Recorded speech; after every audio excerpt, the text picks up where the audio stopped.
পঙ্কজ অধ্যায়ন আর তার সাথীদের ফলো করলে শেষ পর্যন্ত গাড়ির মধ্যে পঙ্কজ মিনুর ডেড বডিটা পেয়ে যায় আর গীতাকে ফোন করে বলে যে আপনার সন্দেহটাই সঠিক ছিল।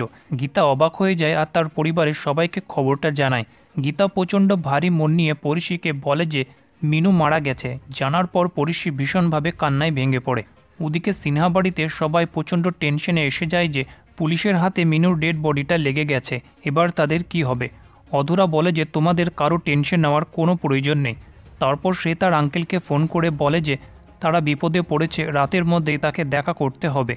অধরা বলে আমি কারো কিচ্ছু হতে দেব না, সকালবেলায় আঙ্কেলকে নিয়ে আমি থানায় গিয়ে এই কেসটাকে ধামাচাপা দিয়েই ছাড়ব। তারপর অধরা পরিষীকে ফোন করে তার সাথে খুব ভালোভাবে কথা বলার চেষ্টা করে তাকে পটিয়ে বাড়ি ফেরানোর চেষ্টা করে, কিন্তু পরিষী বলে মিনু কোথায়। তারপর পরিষী বলে যে আমি জানি মিনু মরে গেছে, তাই আপনার কাছে কোনো জবাব নেই। তারপর অ্যাকচুয়ালি কী ঘটনা ঘটেছিল পরিষী সে সব কিছু বলে দিলে অধরা অবাক হয়ে যায় যে পরিষী এটা কি করে জানলো। পরিষী বলে যে আমার পথের দিশারিকে তোমরা কেড়ে নিয়েছো, এর বিচার চাই, তোমাদের কাউকে আমি ছাড়ব না। তারপর গীতা ফোনটা নিলে অধরা বলে যে আমাকে চিনেন না, আমি কে। গীতা বলে যে আমার নজরে আপনারা শুধু একটা ক্রিমিনাল।